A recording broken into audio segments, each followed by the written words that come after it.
Shabbat Shalom. We are on the 34th day of the counting of the Omer. Yesterday was Lag BaOmer, the 33rd day of the counting of the Omer. And we're on like a countdown from Passover to Shavuot. And the Jewish people were on a countdown march to Mount Sinai, to Shavuot at Mount Sinai. And the Maimonides said that was like, the anticipation of a bride going to meet her bridegroom. And so this is a very special time. It is a time that is set aside specifically for us to count the Omer onto or inside ourselves. And so it's a very, I don't want to say a difficult time. It's not a difficult time, but it's if you're in the flow of this time, it's pretty amazing. It's pretty easy. But if you're kind of on the outside looking in, it looks very tough. But it's not. It's not tough if you're in it. So we're going to talk about something from the Torah portion today that's a complicated picture. It's not easy. It's complicated. I'm going to try to make it as simple as I possibly can. But it's pretty phenomenal and it's pretty simple. Once you get your head wrapped around it, and it's this, that Yeshua took away the sin nature, that's dealt with. It's done. But that doesn't mean our soul is fine, because it's not fine. It's a mess. It's a horrible mess. And what do we do about it? Traditionally, what has been done about it, at least amongst believers in Yeshua, is just lean on God and oh God, do it, do the work, do everything, fix me up, do this, do that, and I'll just kind of sit back and enjoy you. And unfortunately, that is not what God established in the Scriptures. It's not. So what did he establish in the Scriptures? That's what we're going to talk about. We have been talking about during Sfirat HaOmer. So there's this prayer that I feel like God gave me. I hope that God gave me. I believe God gave me. And this is after 35 years of doing, studying, understanding, immersing myself in tavniot, pictures. Baruch atah Adonai Eloheinu melech haolam, asher natan et kol darkav, la'amo Yisrael ketavniot, lekol hadevarim shebashamayim. Blessed are you, Lord our God, everlasting King, who has given us all of his ways to his people Israel, as pictures of all things heavenly. Who has given all of his ways, the culture, the lifestyle, the, quote, traditions. Those are God's ways. He gave them all to his people Israel as pictures of all heavenly things, all things heavenly. So we are going to go to Leviticus, Vayikra, chapter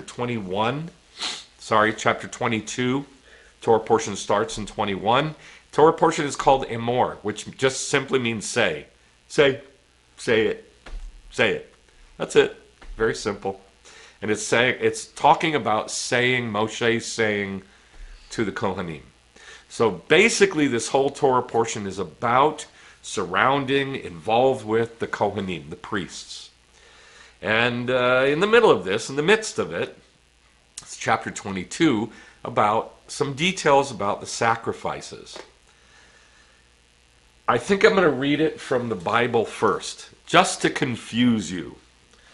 Because when I read this, and I think we're all pretty much the same, I read this and my mind turns to mush. So what I've done is I've tried to separate out some concepts, make it clearer, so that it's understandable. 22:17. The Lord spoke to Moshe, saying, "Speak to Aaron and to his sons and to all the sons of Israel, and say to them, any man of the house of Israel or of the aliens in Israel who presents his offering, whether it is of any of their votive is how it translates it, votive, or any of their free will offerings, which they present to the Lord for an olah, for a burnt offering. For you to be accepted, it must be a male, without defect, from the cattle, the sheep, the goats. Whatever has a defect you shall not offer, for it will not be accepted for you.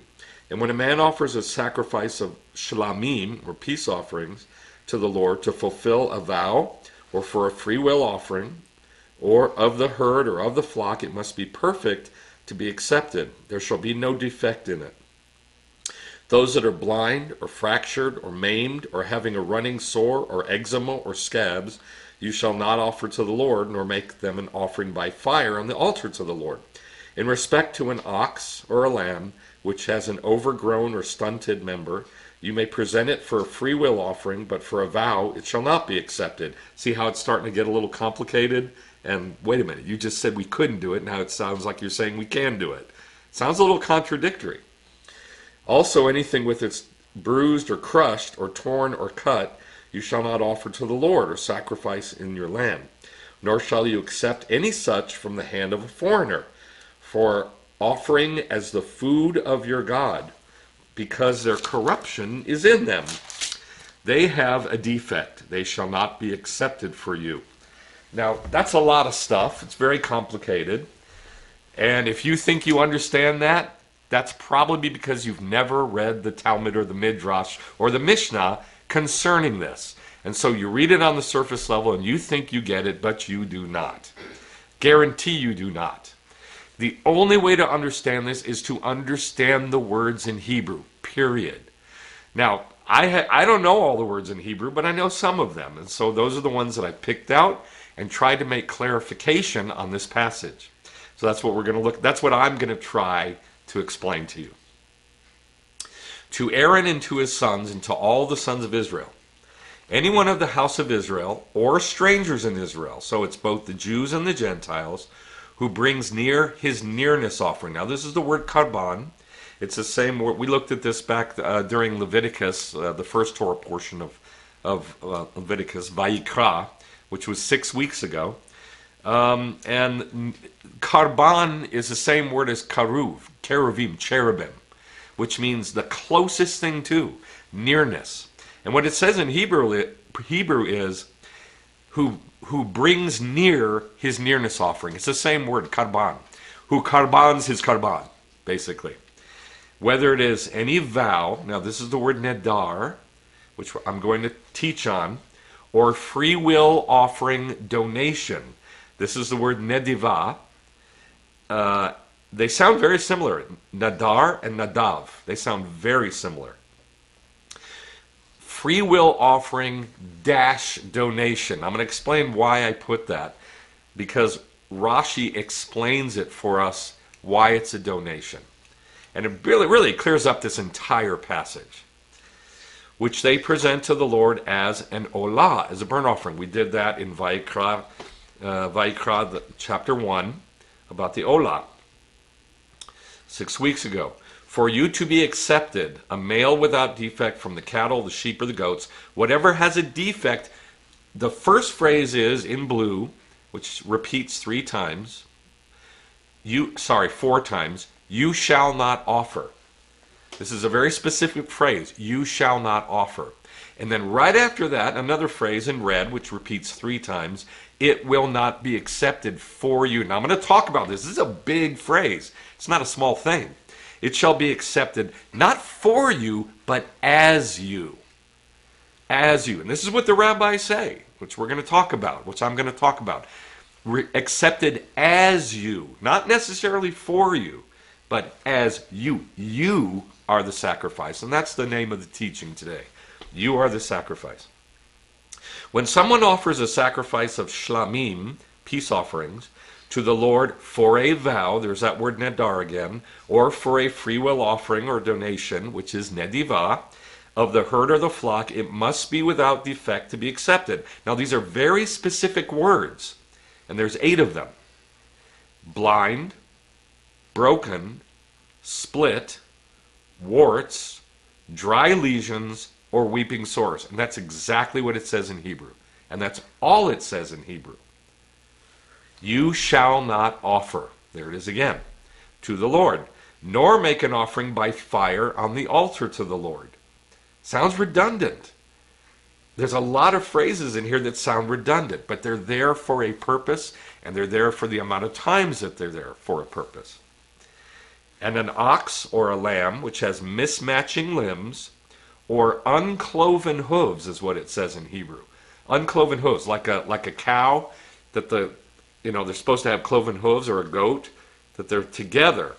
And so they look like an unkosher animal. In fact, they are an unkosher animal, unkosher to us, because the only beasts, behemoth, beasts that are clean to us, have cloven hooves and chew cud. So if a clean animal, or an animal that's clean to us, doesn't have a cloven hoof, it's unclean to us. And that's one of the things listed here. And these are very specific.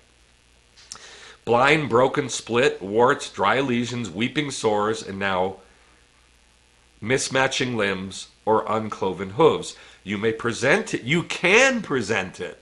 Whoa, this is what caught my eye.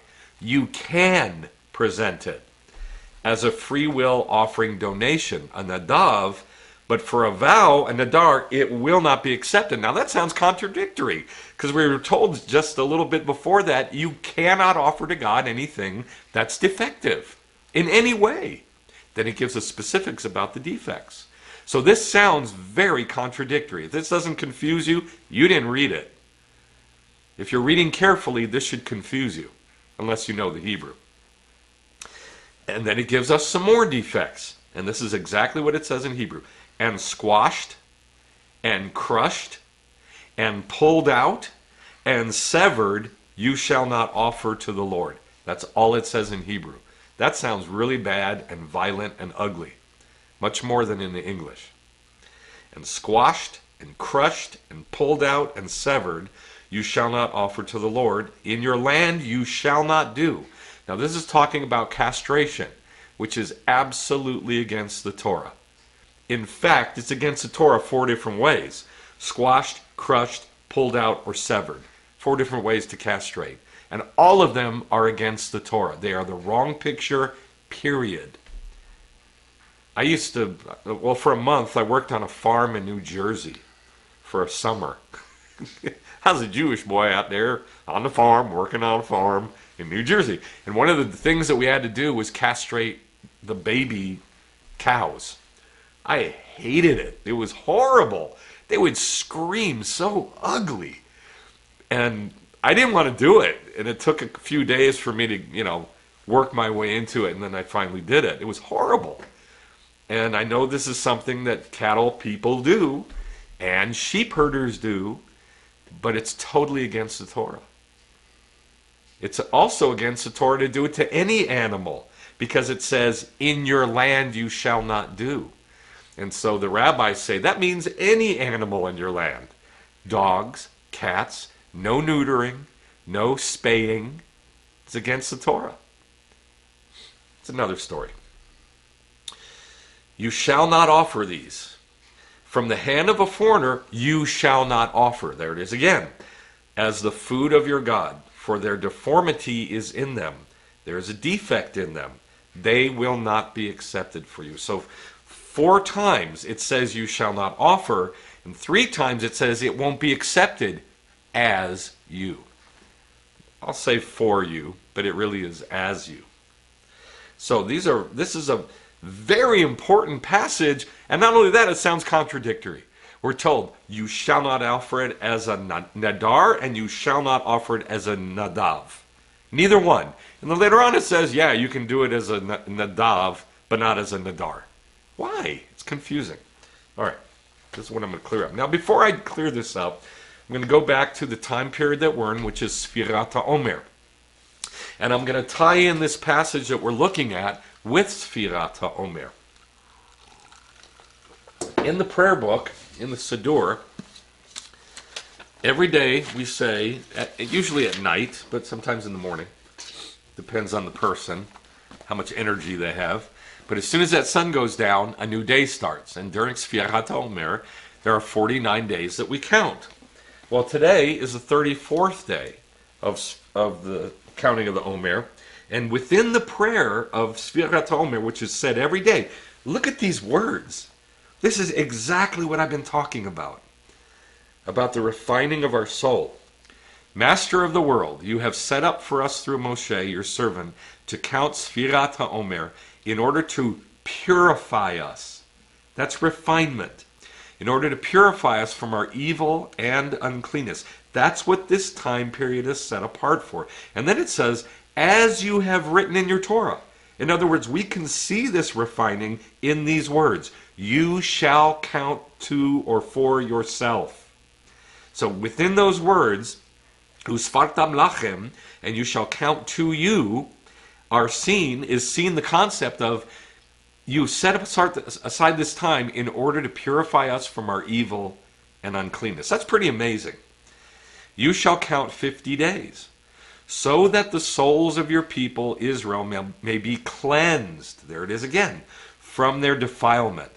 Therefore may it be your will, Lord our God and God of our fathers, that in the merit of the Sfirat HaOmer that I counted today, the blemish that I have caused in the Sphira. Now here's where it gets complicated, and I'm not going to go into this because I don't know how to go into this. I'm at the level of, I teach at the level that I'm at. I don't know about the Sphirot. I'm just not there. I'm not saying there's something wrong with it. I'm not saying it's good or bad. I don't know. I just teach where I'm at.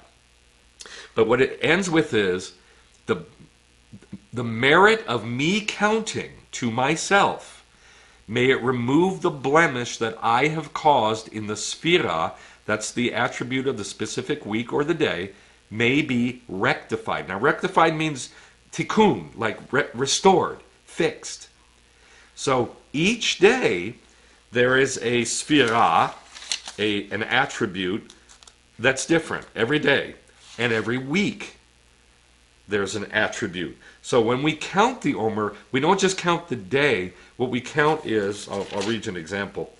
Today is 15 days, which is 2 weeks and 1 day of the Omer. Now I'm going to go to the actual day that we're on, the 34th.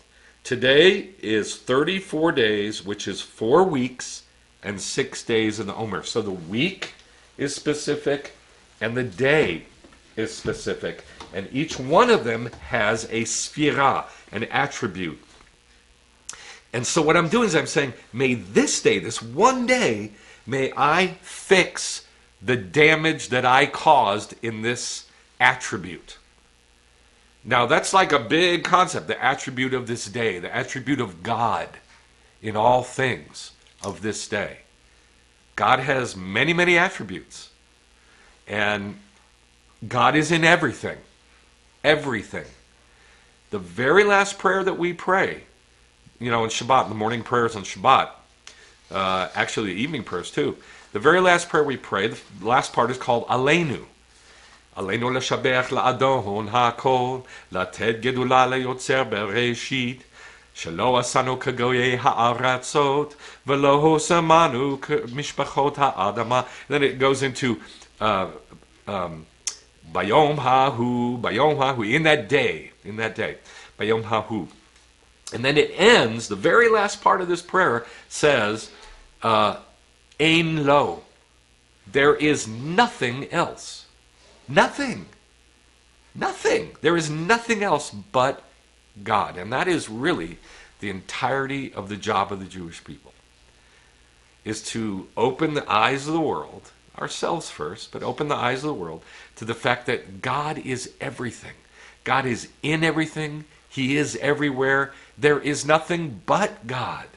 In every event of our life, everything that we think is bad and evil and hard, Ein lo. There's nothing but God. This is a big concept. Now, that's broken down into tiny little chunks, and each one of those chunks is looked at every day of the Omer.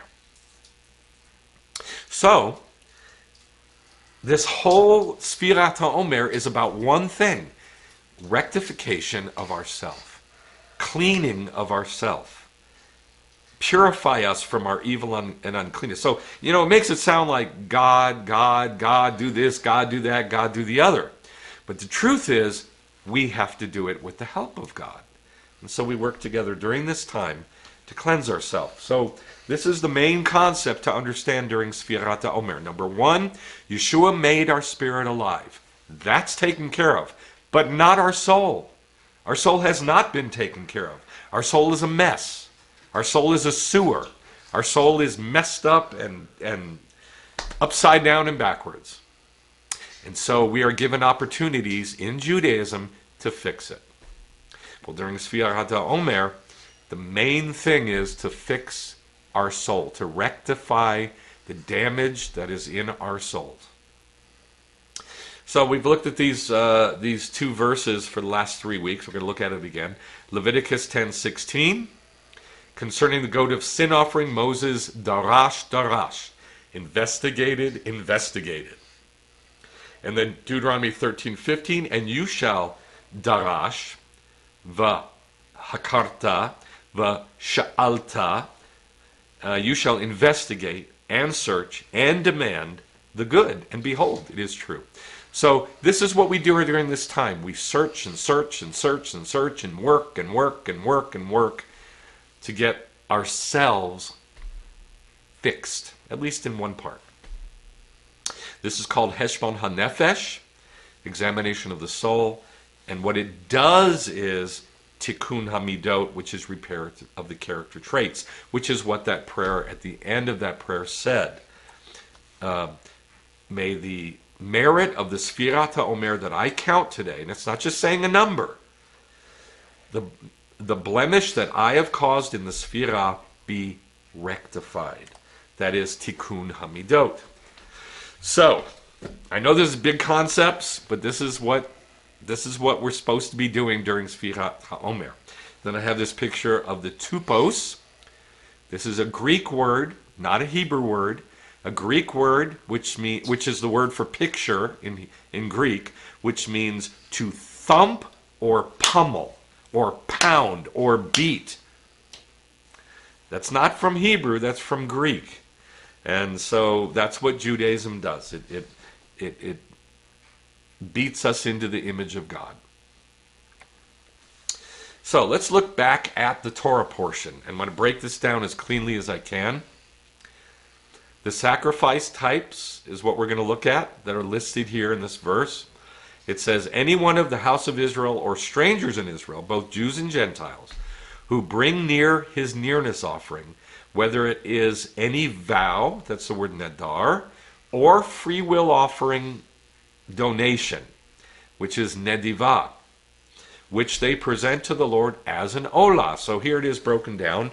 This is what it looks like in logical order. The very top biggest thing is an olah. And these other sacrifices fall under the category of the olah. The olah is the burnt offering. Allah means to go up, to rise, to go up. And so that's the smoke going up. So it can be a karban that is an olah. A karban means a nearness sacrifice. And then underneath that, the karban can be either a nedar or a nadav. It can be either a vow or a free will offering. What's translated as a free will offering. So here's where it gets more specific. The big concept is an olah, burnt offering. Under that, it is a korban, which is a nearness offering. Under that, it can be either a vow or a free will offering. So let's look at the two words, nadar and nadav. Nadar is a vow. It's strange. It's a strange word in Hebrew because it comes from nadar, which means to fall out or to drop down. That's a vow. I don't know really how they get from fall out or drop down to a vow. Not really positive, but that's what it is in Hebrew. And what it means is like the grain falling out of a winnowing tool. When the person is winnowing, throwing the grain up on a threshing floor, throwing the grain up in the air, and the wind blows away the chaff, and the good grain drops, those grains are nadar. And so therefore, a threshing floor is an idar, which is a very similar word, similar root, which is a threshing floor. Why? Because the grains drop. They fall out or they drop down. Now, how is that a vow? So, nadar, which means a vow, comes from the idea of scattering. So you could say those grains scatter. That's okay, but I don't like that. I'm not sure that's what it is. I think it's more this. I think it's select things. Like to fall out or to drop down is each individual grain. And a nadar is a very specific A vow, a promise, is a very specific, set apart little thing that we say. It's very specific, or else it's not a promise. Like if I say to you, I promise you that I will be at that place at exactly 5 o'clock, that's a promise, and it's specific. I have to be at that specific place at that specific time. Why? Because I said it. That's a vow. Now, I'm going to talk a little bit more about vows, but I don't want to go too deep into this, and the reason is this. In Judaism, vows our words are not like the rest of the world. They're not. It is a completely different concept of talking. Talking, I always say it this way. I love this movie called The Freshman from the 90s. And there's a character in it he basically was Marlon Brando playing Marlon Brando in The Godfather.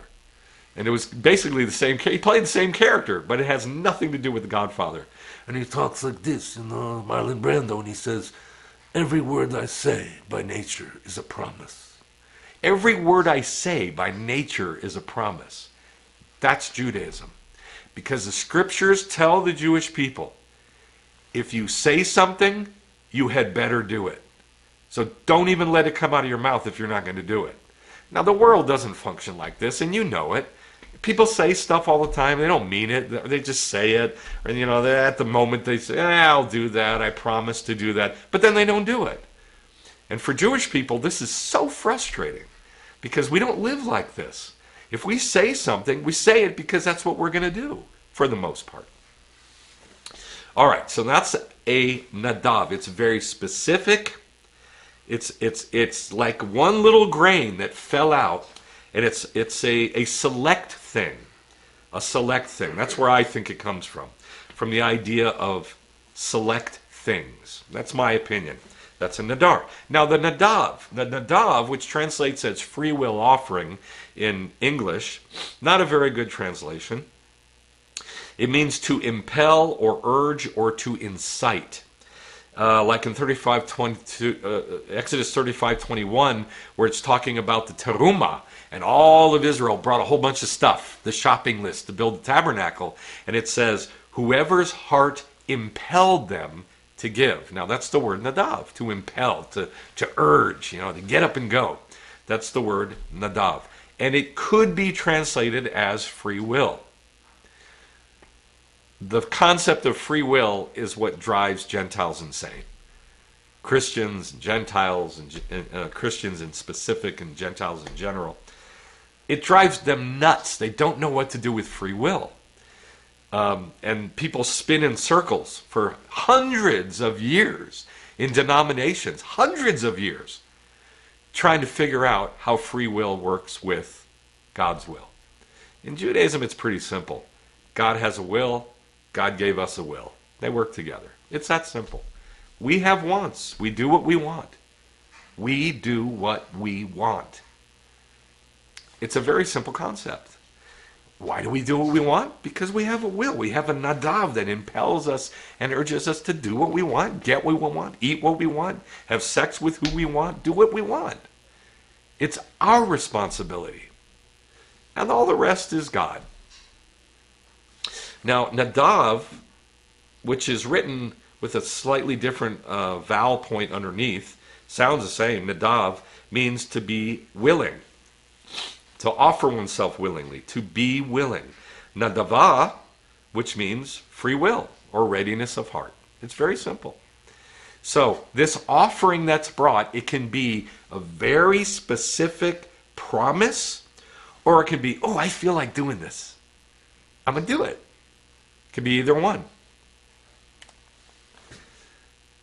So now we're going to look at the passage that looks contradictory that says you cannot offer for a vow, but you can offer for a free will offering. Now, if you don't know what a free will offering is, you don't know what a nadava is, this makes no sense. It sounds contradictory. I'm going to explain it. When someone offers a sacrifice of the herd or the flock, it must be without defect to be accepted. Okay, we already saw that. blind, broken, split, warts, dry lesions, or weeping sores, you shall not offer to the Lord, nor make an offering by fire on the altar to the Lord. So if it's damaged, it cannot go up on the altar, period. Then how can it be an offering to the Lord? And an ox or lamb which has mismatching limbs or uncloven hooves, you may present as a free will offering, a nadav. I'm going to explain the word donation. But for a vow, it will not be accepted. A vow has to go up on the altar because you said you were going to give it. And you can't exchange it, you can't change it, you can't do anything to it. But a free will offering, oh, I want to give, that you can give. Only it can't go up on the altar. So how do you give it to God if it doesn't go up on the altar? Rashi explains it. It's so simple. It's so simple. You exchange it for money. That's all there is to it.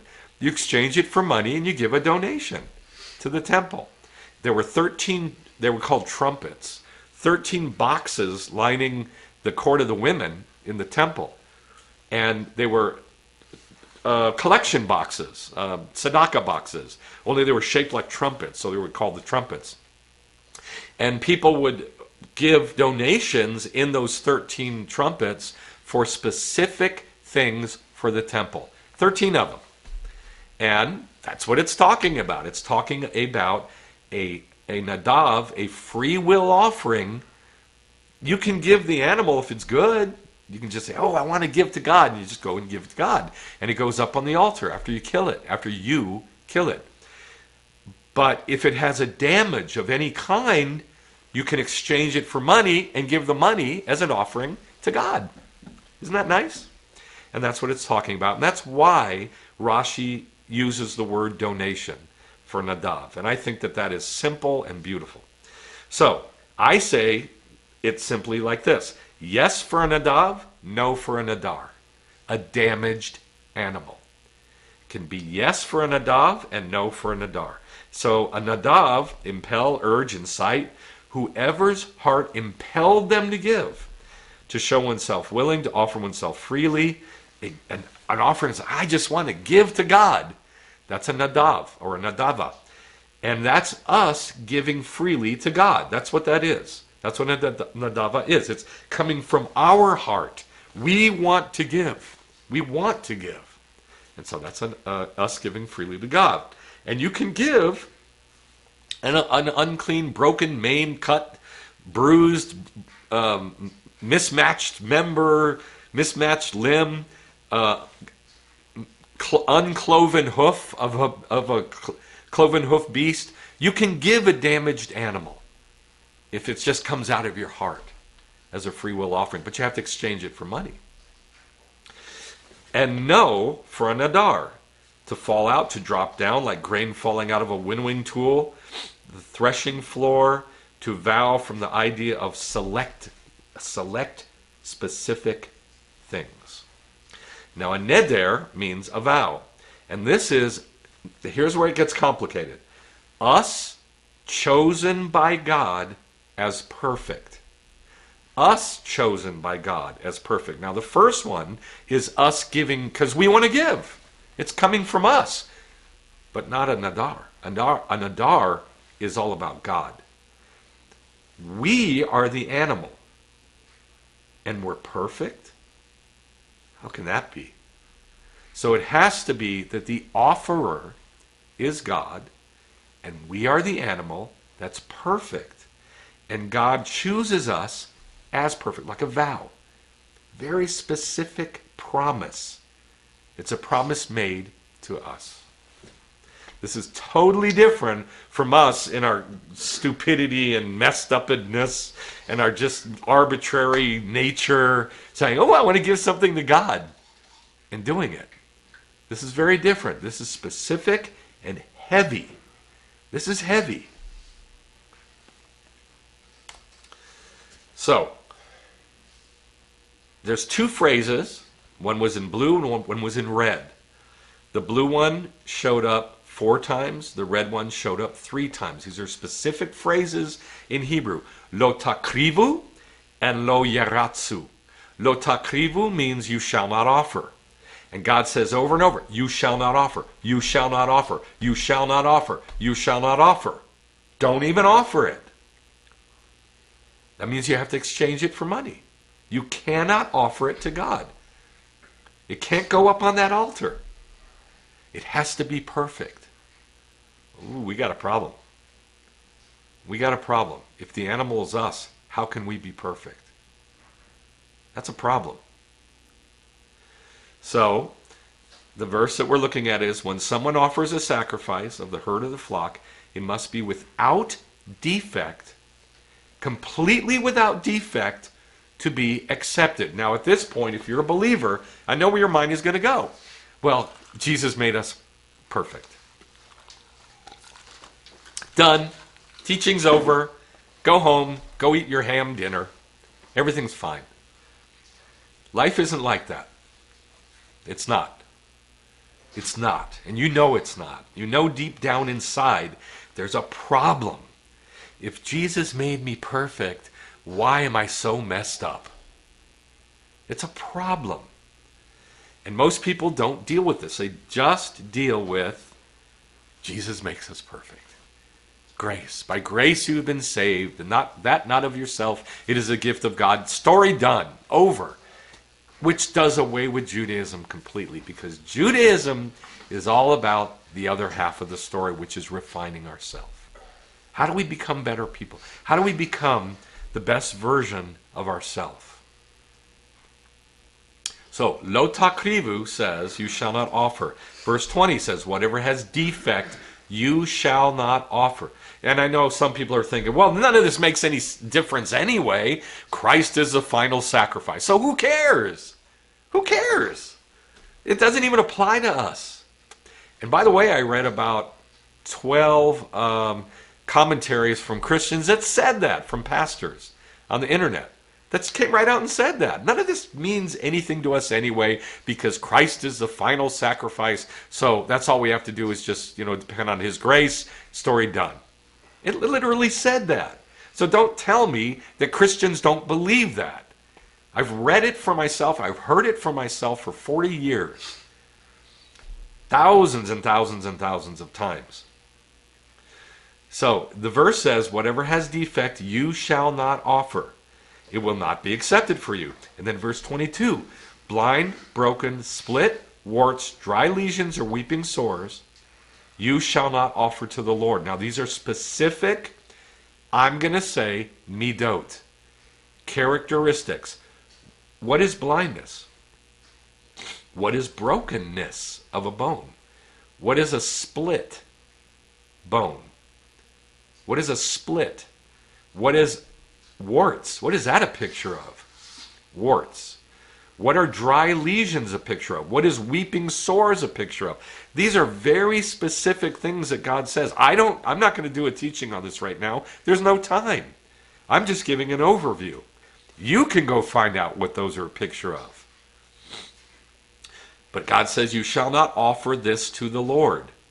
So, do I have blindness? Do I have brokenness? Do I have split something? Do I have warts? Do I have dry lesions or weeping sores spiritually or in my soul? What is it a picture of? I cannot then be offered to the Lord as a vow. I can't. Verse 24, and squashed and crushed and pulled out and severed. What is that a picture of? You shall not offer to the Lord. In your land you shall not do.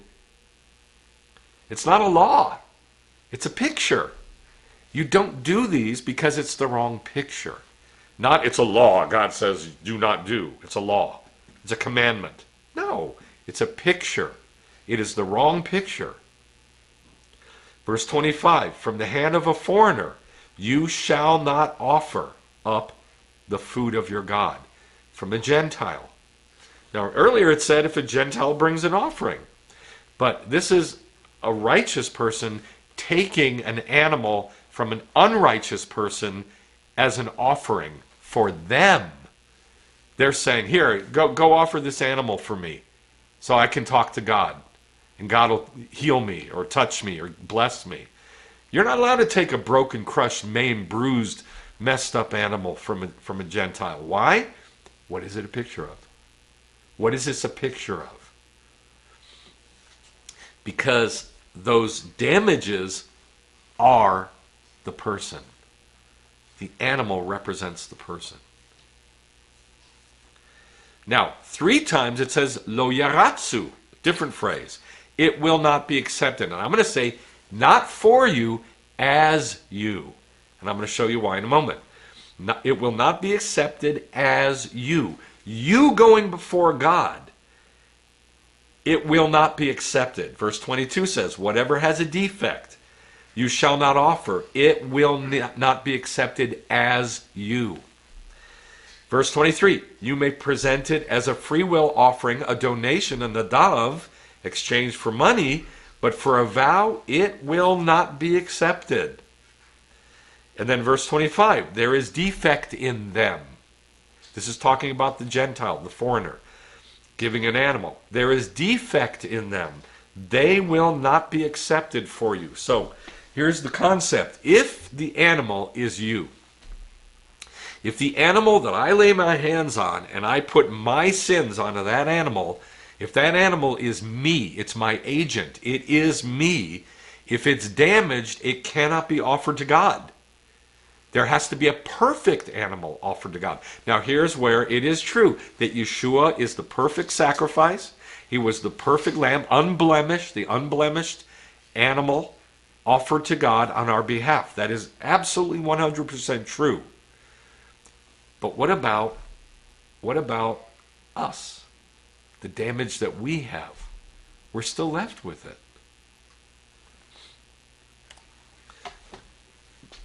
Back in Leviticus, Vayikra, 6 weeks ago, I taught this, that there are 5 acts of the offerer and 4 acts of the priest in a sacrifice, in any sacrifice. First thing to happen was the offerer laid his hand on the head of the animal, not the priest. The offerer. Why? Because the offerer is the animal. And this is what it says in Kli Yakar on Numbers 27. Laying one's hand on an offering is intended to place the disgrace and the blemish of the one who is laying his hands onto the offering. In other words, the offering is the problems of the offerer. You're taking all your problems and sticking them on that animal. And so the animal dies in your place. Substitution sacrifice. It didn't start with Christ, the final sacrifice. This is what God gave to the Jewish people as a pattern that goes all the way through the Bible, from the beginning to the end. There must be a substitution sacrifice to get rid of that sin. Okay? So the first thing that's done is lay the hands on the head of the animal to take the place of me. And then the offerer slaughters the animal, and then the priest catches the blood in a mizrach, in a vessel, and sprinkles it like this. 1, 1, 1, 2, 1, 3, like that. 7 times on the altar. And then 3, the offerer skins the animal without getting blood on himself or herself. Number 4, the offerer cuts the animal into the pieces. And then, number 2 act of the priest, he puts fire on the altar. It's a very specific way it's done. Number 3, he has to arrange the pieces of the animal on the fire, on the altar. Very specific area for each piece to be. And then number 5, act of the offerer, he washes the innards and the legs of the sacrifice. And then finally, the priest offers it up and burns it on sacrifice on the altar. But you know what? The most amazing thing to me about this is that the offerer says that animal is me. That animal is me. And if there's damage in that animal, it cannot be offered on the altar, period. There has to be a perfect animal to be offered on the altar. So let's go to the New Testament and see what's some verses that are quoting this process. This process of 4 times it says lo takrivu, and 3 times it says lo yaratsu. You shall not offer, it will not be accepted. In other words, we are the sacrifice. I read a bunch of commentaries by Christians about this, and every one of them said basically the same thing. It started out with the Old Testament law, and then it immediately jumped to Christ has done away with that. Every one of them said this. Christ has done away with that. And then it said, so how are we a sacrifice now? And it quotes a bunch of verses that are very unclear about giving and loving and kindness and this and that. No specificity whatsoever. Doesn't tell us how to do it. Just says, that's how you do it. I don't buy it. There has to be specificity to know what to do and to know when to do it and to know how to do it.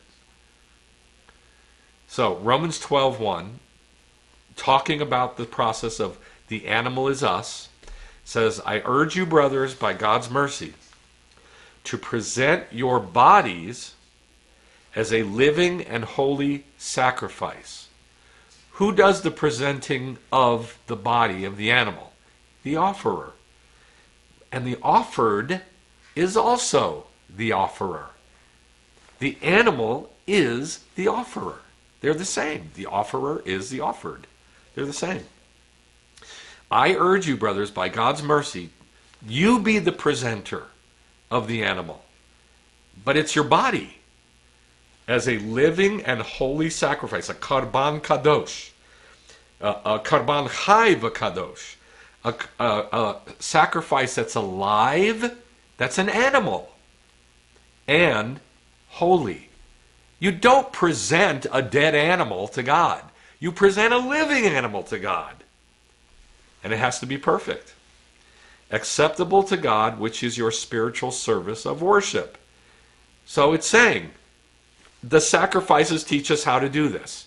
And you are the offerer and you are the animal. Present yourself and you be the sacrifice. Ata korban. You are the sacrifice. Ephesians 5:2, Messiah also loved you and gave himself up for us, an offering. Now this is a nadavah. An offering is the nadavah, the vow. Who gave himself as an offering. No, not a vow. An offering is a free will offering. This is the nadavah, the free will offering. He freely gave himself as a nadavah and a sacrifice to God, and a zavach to God. Now, a zavach is a blood sacrifice that goes up on the altar. So this is a nadavah that has no blemish. Remember, if it's blemished, it can be a nadavah. But this says he went up on the altar as a zavach, as a sacrifice. So that means it's got to be an unblemished animal. This is talking about Messiah, not about us. As a fragrant aroma in smoke. So my question for you is, how did you become perfect? When did you become perfect? Well, Christ is our atonement. Christ is our sacrifice. And yes, I am mocking. Because if your mind goes immediately to Christ did away with the law, you're wrong. It's called replacement theology, and it is demonic. And it's wrong. Both must work together. Why? Because it's a Jewish book written by Jews to Jews in a Jewish world. And if you don't look at it within that schema, within that world, you are not looking at the Bible. You're looking at something else. But it's not the Bible. And I'm including the New Testament in that. So if your mind immediately goes to, oh, Christ did away with it, I'm perfect now. Sorry, you're wrong. Because it's only half the story. And it's only actually it's not even half. It's a very, very small part of the story. So Messiah is a perfect nadavah, a perfect offering. We're not. We're blemished. So what does that mean? There has to be an exchange of money for us to be offered. We can't go up on that altar because we're not perfect. We're messed up. So there has to be an exchange of money. Now Philippians 2:17 says, but even if I'm being poured out as a drink offering, this is Shaul speaking, Paul speaking, and he says, even if I am being poured out as a drink offering, do you know what a drink offering is? A nisuach. Every single offering, without exception, Every single sacrifice, without exception, every single karban, nearness offering, without exception, had to be accompanied by two things: bread and wine.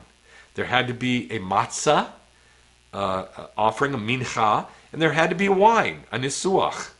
Actually, it didn't have to be wine. It could be wine or strong drink. Vodka, rum.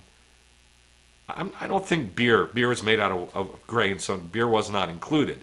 You already have the grain in the mincha, but it could be strong drink. It didn't have to be wine. Wine was preferable, but it didn't have to be. And so he's saying, I am that drink offering being poured out along with the sacrifice. I'm being poured out as a drink offering on the zavach, the sacrifice and service of your faith. So he's saying the zavach is you. Well, how can that be if it's not perfect?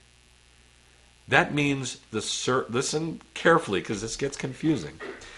The service of our emunah, our understanding, the service, that means Judaism, of our faith makes us perfect. It's not Christian faith.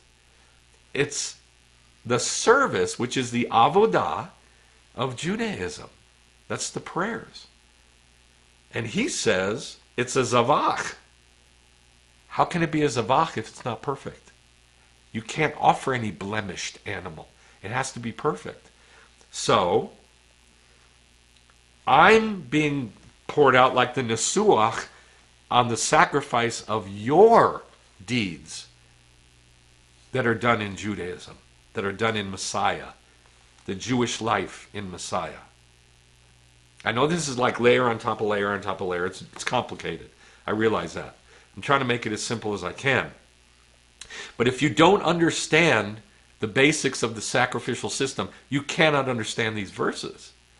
And as I read it, and I pick out the words, and I look at them specifically, a drink offering is only offered on a sacrifice. A mincha, the bread offering, and then the suach, the drink offering, is only accompanying an animal that's going to die and be offered up on the altar. That means it has to be perfect, unblemished. Okay? So he says he's the drink offering being poured on the sacrifice, that means a perfect animal, unblemished, and service of your faith, not Messiah, us. So how did they become perfect?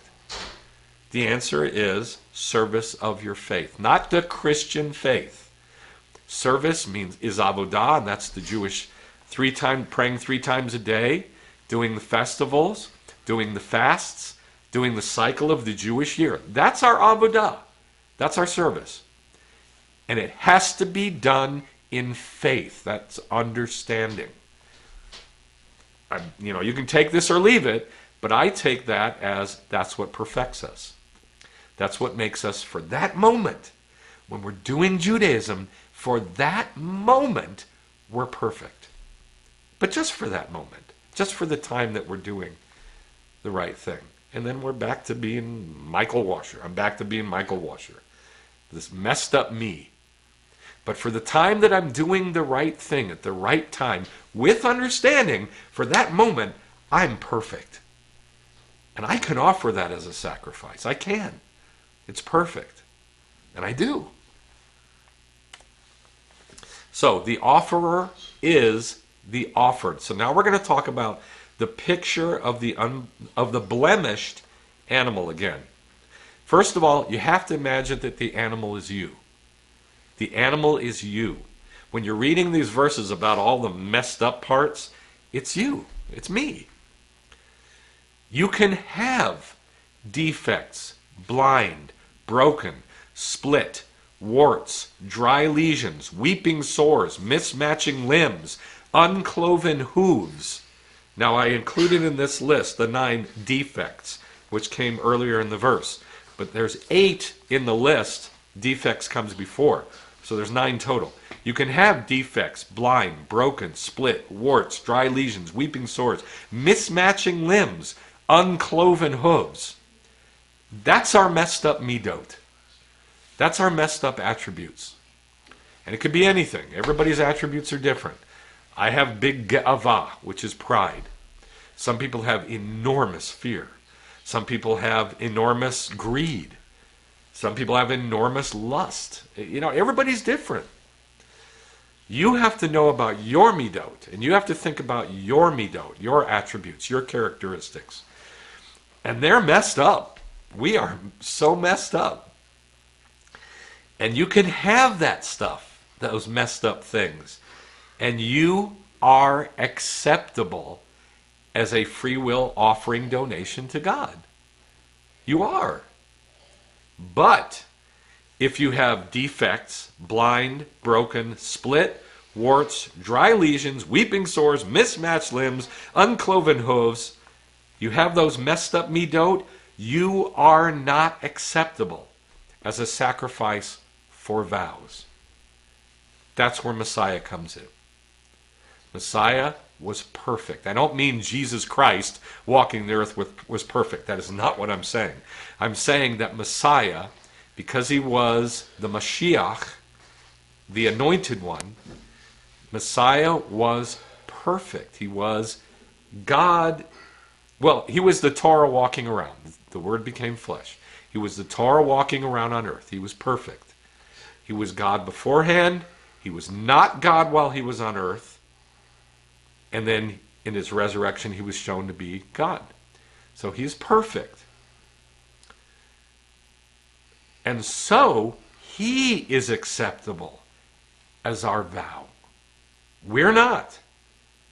But we are acceptable as a free will offering donation to God. I hope I'm making this clear, because this is difficult to understand.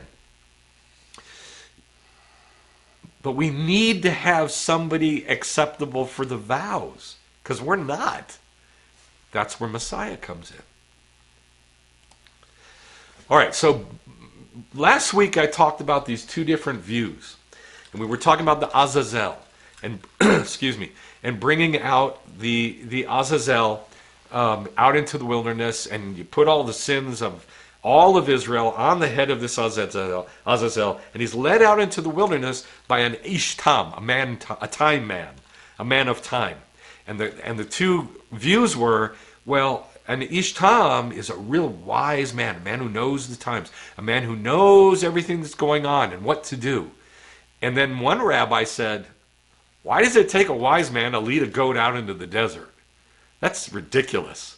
They're both right. We talked about this. I talked about this last week, that they're both true. That both views are true.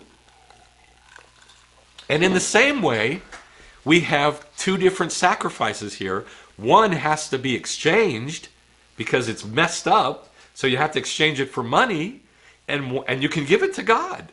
And the other one is an animal that's perfect, and that can be given. Two different views, two different offerings. Well, so I'm going to relate the Ish Tam and either he's a wise man or he isn't, back to the two animals. One's perfect, one is not. And what I say is both are true. So here's the verse. And he shall place them, the sins, on the goat's head and send it off into the desert with a time man, an Ish Iti. I think I said Ish Tam earlier. An Ish Iti, a time man, to a cut off, devoid land, and he shall send off the he-goat into the desert. So here's the two views. It takes wisdom to remove sin. It does. You're removing the sin.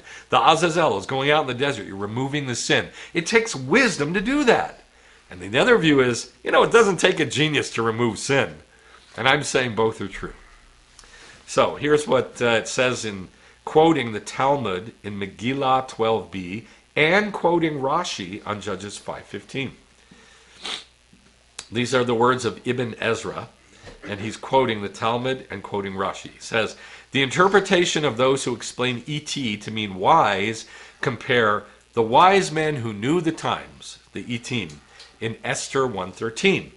According to this interpretation, a timely man, is a man who is aware of what is currently happening, that is a wise man, and he's quoting, like I said, the Talmud Megillah and Rashi.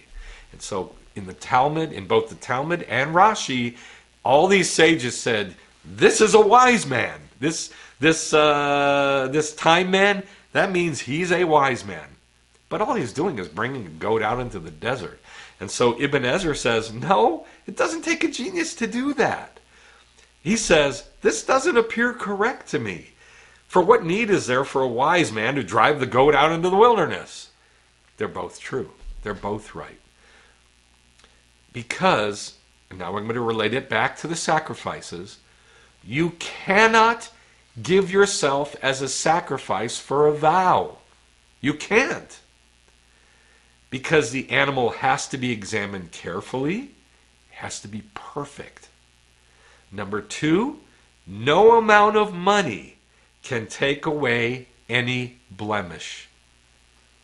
And number three, we have to know our limitations, our blemishes, and that takes wisdom. So if we're the animal, we cannot be offered to God as a vow. Only Yeshua can. Only Yeshua can, because he was perfect. Because we know our limitations. But you know what? It takes wisdom to know our limitations. I'm 60 years old, and it's taken me my whole adult life to finally figure out what my limitations are. I mean, I caught glimpses of them over the past 20 years or so. But it's taken me my whole adult life to finally see what my limitations are. It takes wisdom. I'm not saying I'm a wise man, but I'm saying that I've gotten a little bit of wisdom because I can see some of my limitations now. So this can only be done by Yeshua, period. But now what about the other guy? What about, it doesn't take a genius to lead a goat out into the desert. Well, that's us too. That is us, and that does make us acceptable to God. Why? Because you can give yourself as a sacrifice for a donation, an exchange of money. The animal is obviously damaged. That's us. The animal is obviously damaged. Sometimes it's not so obvious.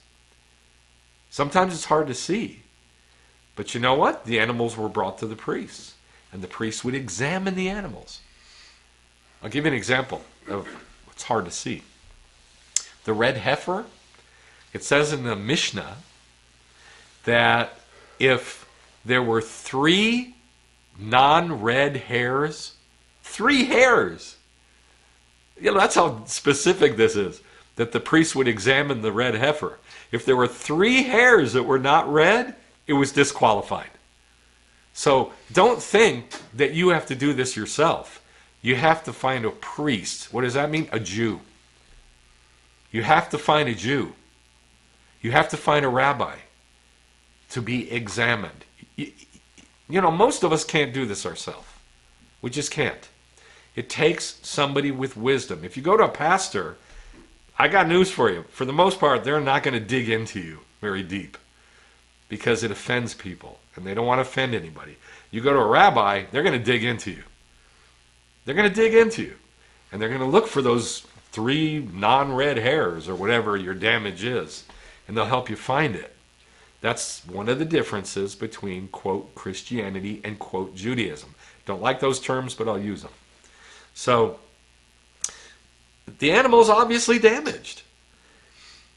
And then the animal must be exchanged for money. That's Yeshua's life. It says in Peter, 1 Peter, we were not redeemed by silver or gold, but by the blood of Messiah. There's an exchange of money, silver and gold. That's money. And so there has to be an exchange of money. That's Yeshua. Yeshua made it so that even though we're so damaged, we can still be looked at as perfect, as acceptable. I think that's amazing. That may not thrill you, but it thrills me. And it does more and more and more every year as I see more and more damage in myself. We don't really... Listen, here's the truth. I'm not trying to be I don't want to hurt anybody's feelings. I'm not trying to be mean. I just speak from what I've seen in my life. And what I've seen in my life is this. Most people who go to church every Sunday, they don't have to go very deep because the pastors don't have to go very deep. They just kind of skitter along the surface of life and just make a better life. Like, what can I do to help you? Let's pray about this issue. And there's no real huge miracles because they don't have to be. There are some. I'm not saying there aren't. But for the most part, you don't have to be a genius to live a Christian life. You don't. You don't have to do too much. You don't have to think too much. You don't have to.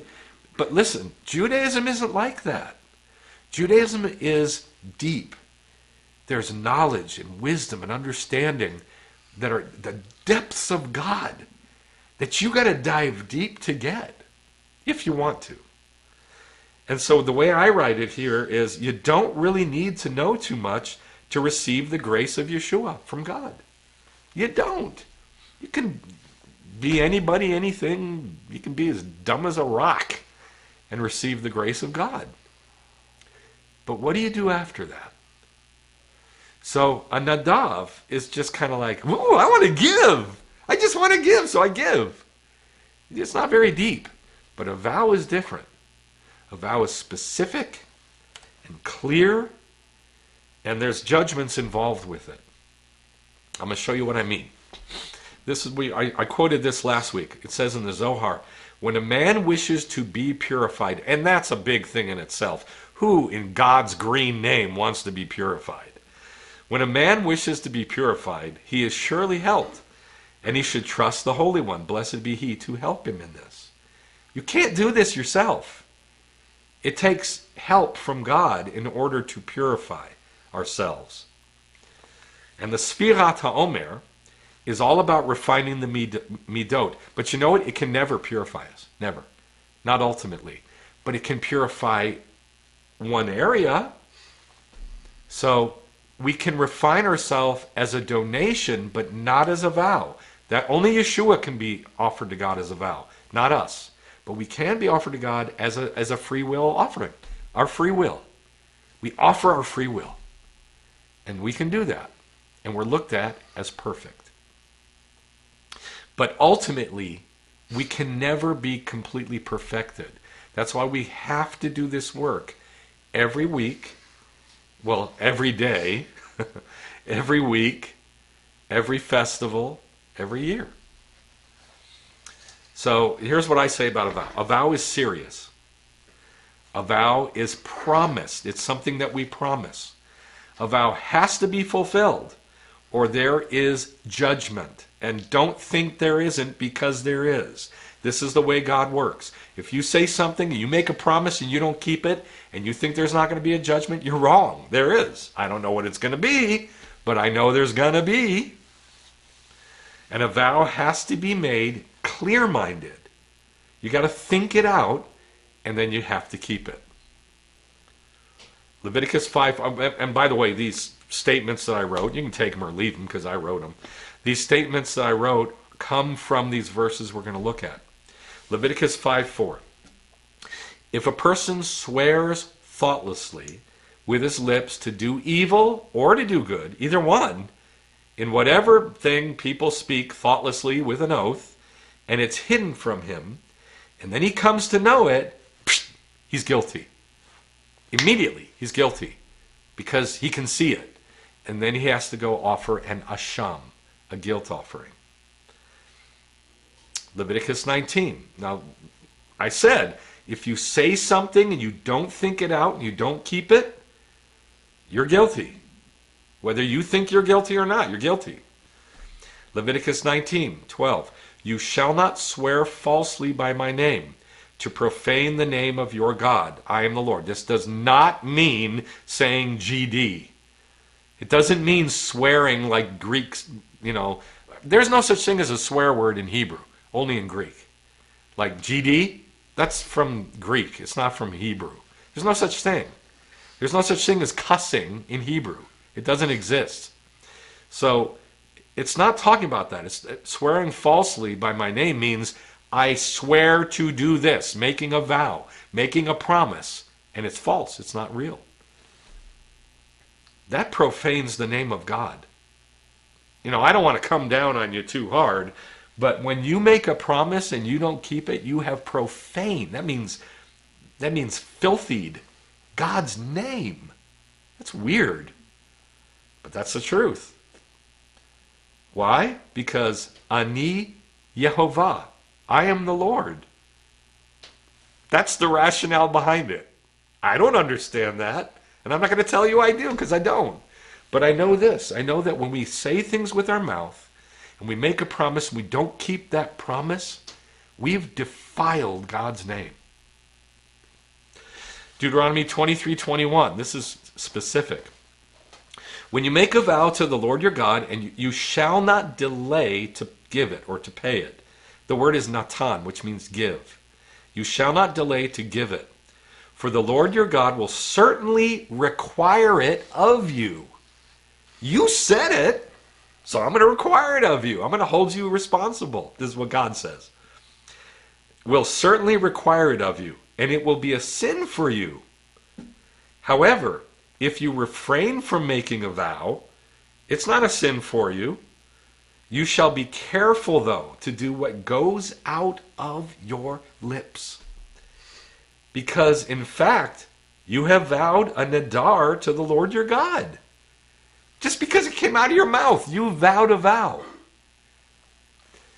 Christians love to, there are books printed with the prosperity verses. Say these verses for sickness. Say these verses for happiness. Say these verses for addiction. This is insanity. I'm sorry, but it is. What we say out of our mouth is a vow. And quoting God's word that he vowed to us ain't anything. It's nothing. Learning how to apply those verses, now that's something. That's wisdom. You can't just quote a verse and think it's magically going to do something. It's not. That's witchcraft. It's magic. It's magical thinking. It's wrong. But learning how to apply with wisdom, that verse goes to this. That verse goes to this. That verse goes to this situation. And I'm going to think about that verse, and I'm going to study that verse, and I'm going to tear it apart in the Hebrew and find out what God has to say about it. Not quote a verse. It's magic. But I'm telling you this, there is kind of a little magic to this. You make a vow and you say something, a promise out of your mouth, and you don't keep it, magically you will be judged. Period. I will be judged if I make a promise and I don't keep it. It's that simple. And it could be anything. It could be a small thing or a big thing. It doesn't matter. I don't know what the judgment's going to be, but there will be a judgment. Why? Because you made a nadar. You made a nadar to the Lord your God. Ecclesiastes 5:4-5. When you make a vow to God, don't be late in giving it, because he takes no delight in fools. Pay what you vow. It would be better not to vow than vow and not pay it. Believe me, because God's going to judge. So this verse, it took me a long time to find it. I love this verse, and I thought it was in Proverbs, but it's in Ecclesiastes. And I love it because of this. God takes no delight in fools. If you say something out of your mouth and you don't keep it, you're a fool. That's God talking to us. Michael, if you say something out of your mouth and you don't keep it, you're a fool. The fool says in his heart, there is no God. So I can say whatever I want. It makes you a fool if you don't keep it. Why? Because God ain't everywhere, and God don't care about my life, and he's not here to judge me about it anyway. So I'm going to say what I want. That's a fool. And that's what we do constantly in our mind. Matthew 5:37. Make sure your statement is yes, yes. Ken in Hebrew. Yes, yes. Or say lo, lo. That's Hebrew. No, no. Anything beyond this is of evil. Now, it's not talking about every single thing in your life. It's talking about when you make a thing out of your mouth that's a promise. Let it be yeah, absolutely, or no, absolutely. Not vacillating, namby-pamby, yeah, maybe, sort of, kind of. God hates that. Maybe, sort of, kind of. He hates it because it makes us into fools. Like, God's not really there to hold me responsible to what I'm saying, so I'm just kind of smooth it over and massage it and mush it up into a mush that's not clear and specific. And you know what I'm talking about because we all do this. I'm just going to kind of massage my words to make it so that you can't really tell if I'm saying yes or no specifically. Well, God says we're a fool to do that. And so does Yeshua. Say yes or say no. And Jacob, James, it's in the same thing in 5:12. But above all, I don't even want to comment on that. But above everything else, my brothers and sisters, don't swear. Even though it says in Deuteronomy, I think it's chapter 5, you shall swear by my name. And it says in many other places in the Torah, you shall swear by my name. But don't you dare swear falsely. And so that's what he's saying here. He's saying, but above all, my brothers and sisters, don't swear falsely, either by heaven or by earth or with any other oath. But your yes is to be yes. That's an oath. And your no is to be no. That's an oath.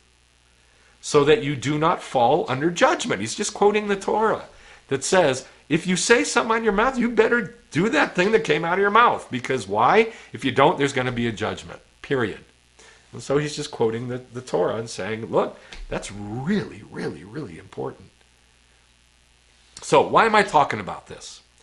Because a vow is serious. And we cannot be offered to God in this serious, specific way. Because we are damaged. Only Yeshua can do that. Now, if you don't know Yeshua as your Messiah, as your Savior, sorry, but you're out of luck, buddy.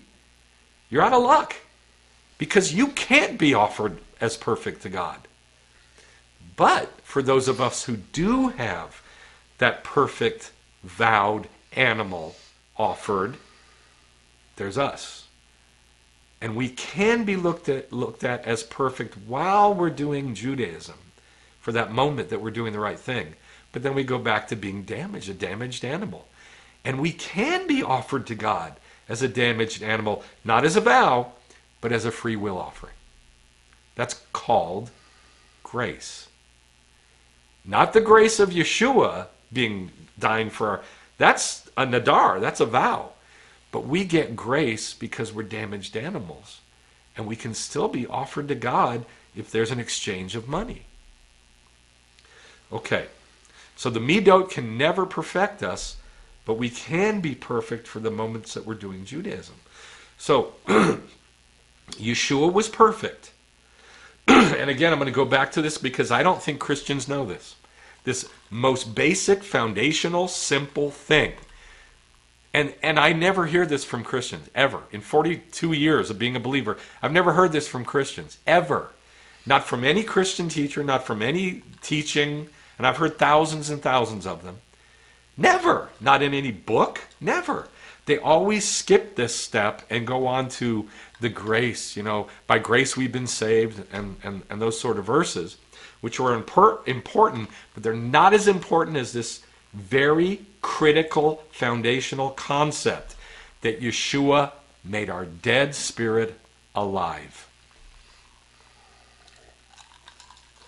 Yeshua was perfect, so he cleans our spirit, not our soul, our spirit, our ruach or neshama. He makes our dead spirit alive. 1 Corinthians 15:45 says this, and I think I want to read some of the verses that surround it. I bring up this passage pretty often, and the reason is I never get to hear it. And it's so foundational, it's so simple, and yet I never really get to hear it from believers. I'm going to read from verse 20. But now Messiah has been raised from the dead, the first fruits, the bikurim, of those who are asleep. Asleep means dead. For since by a man, death, by a man also the resurrection of the dead. So Adam killed everybody's spirit, is what it's saying. And he does say that in a bit. And so our resurrection, our coming back to life, is from a different man. Verse 22, for as in Adam all die, so also in Messiah all shall be made alive. Doesn't mean everybody on the planet. It means all who put their faith and belief and trust in the Messiah. But each in his own order, Messiah the first fruits, after that those who belong to Messiah at his coming. And then is the Ketz, the end, when he delivers up the kingdom, the Malchut, to the God and Father, when he has abolished all rule and authority and power, for that's when he will reign. That's the kingdom.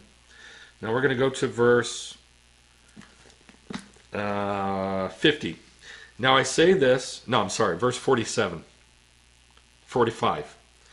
So also it is written, the first man, Adam, became a nefesh chayai, a living soul. The last Adam, that's Yeshua, a life-giving spirit. Not a life-giving soul, a life-giving spirit.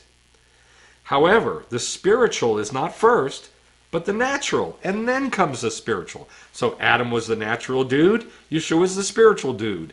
We, Adam, humans, were natural dudes, and then in the kingdom we're going to be spiritual dudes with a new body.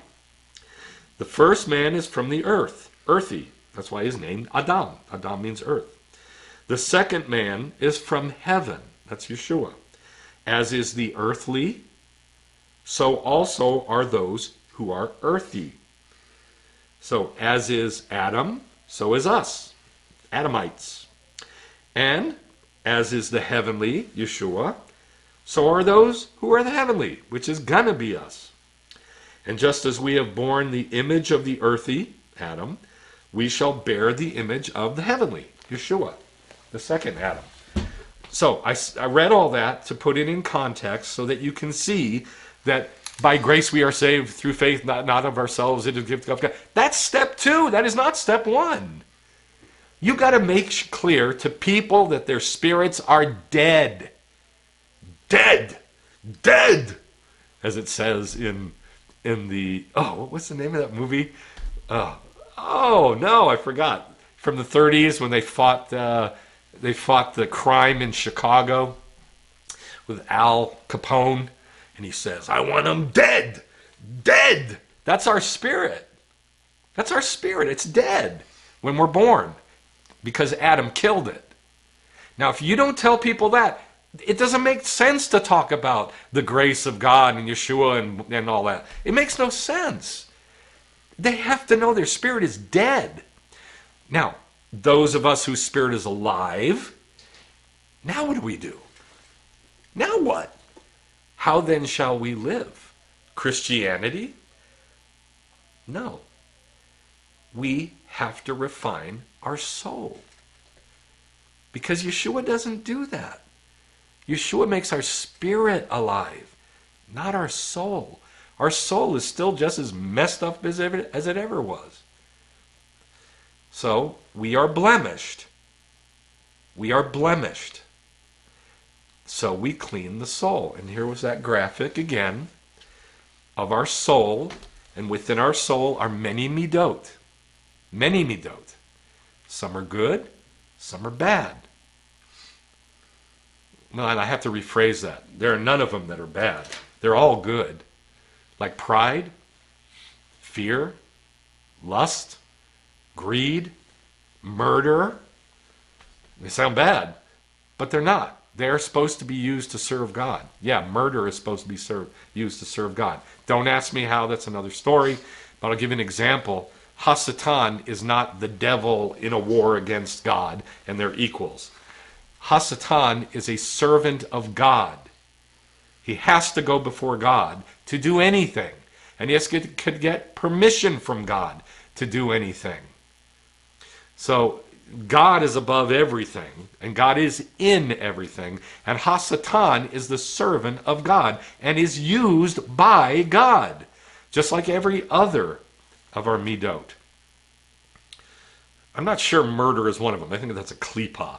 But anyway, the midot, the attributes that we have, some are big and some are small, and we have to work on them to refine them and to get them under control so that they serve God. I'll give you an example. I think I told this before that I've stopped eating breakfast. I just had no control over.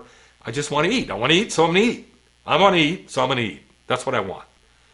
It's my will. It's my yetzer, my desire. I'm going to eat. Why? Because I want to eat. And so I just felt like I needed to control that desire for food. And so I did. I stopped eating breakfast. And it was really, really, really hard. Because basically I'm fasting from 6 at night until noon the next day. And I get really hungry in the morning. But you know what? I've done it for months now, and I can do it. I've gotten control over that desire, that lust for food. I've gotten some measure of control. I still need to work on it. And there's other things that I'm working on in my life. I've talked about ge'avah, my pride that I'm working on. And there's other things. But we are filled with many midot. And it takes wisdom. It takes wisdom and understanding to dive into our soul and clean it up. And the only way that's going to be done, when a man wishes to be purified, he is surely helped. And he should trust the Holy One, blessed be he, to help him in this. You know, for years, my big problem was, I absolutely did not understand anything about women or how to be with a wife. None. I had zero understanding. And so in 2015, I got a hold of a book written by a Orthodox, actually, I think he's Hasidic rabbi, Shalom Arush. It's a fantastic book, but it is hard to understand when you don't understand. And it took about a year and a half to actually get it under my belt so I could understand what I was doing wrong, and I could work on the midot that were causing me to do everything wrong. Fear, pride, lust, greed. And I started to work on, for years, since 2016 really, to work on how I treat my wife and how I talk to my wife, how I think about my wife, and how I deal with my wife. And it's been really tough because I'm 60 now. I didn't start when I was young, and I was never taught. So now I've been doing this, and I'm getting better and better. And these are not my words, these are my wife's words. I'm getting better and better at it. And that midah, that huge midah of selfishness or greed is shrinking. It's shrinking. I'm getting control of it. And so the circles in the circle are changing size and shape. Not shape, they're changing size. Some are shrinking, some are getting bigger. But I have to work on it. I have to work on it all the time because I'm blemished. I'm messed up. But to see the specificity, am I broken, split, warts, weeping sores, dry lesions? It takes time to figure this stuff out. But it ain't going to happen if I don't do it. And it's not going to happen if you don't do it. Psalm 26:2 says, "Examine me, Lord, and put me to the test." I don't even want to say this verse out loud. Examine me. That's hard enough. And then David says, "Put me to the test." And then he says, "Refine my mind and my heart." Well, you know what? God doesn't magically come down and do that. What he's saying, and we know this from the Psalms, especially Psalm 119, is David did it. Thousands of times he says in Psalm 119, I will do this, I will do that, I will do this, I love this, I love that, I will stay away from this, I'll stay away from that. And he says the specificity of how he refines himself by doing the Torah. by concentrating on his midot, on his heart, and doing the Torah, and letting the Torah change him. Now, I can't tell you how to do that. Only you can know how to do that. But you're going to have to seek help from the Holy One, blessed be He. You're going to have to seek help from Him, for the Holy Spirit to pinpoint the thing or the things, and to help you to work on those things, to cleanse yourself. And I'm going to go back to the prayer that we pray at Sfirat Omer. Master of the world, you have set up for us through Moshe, your servant, to count Sfirat Omer in order to purify us. It's not going to happen magically. It happens over time. To purify us from our evil and uncleanness. As you have written in your Torah, you shall count to yourself. You shall count 50 days, so that the souls of your people, Israel, may be cleansed from their defilement. Therefore, may it be your will, Lord our God and God of our fathers, that in the merit of the Sfirat HaOmer that I counted today, the 34th day of the Omer, the blemish that I have caused in the Sephirah be rectified. The blemish I have caused in me. The blemish I have caused in the world. The blemish I have caused in God's kingdom. Help me rectify it, at least a little bit today. Shabbat Shalom.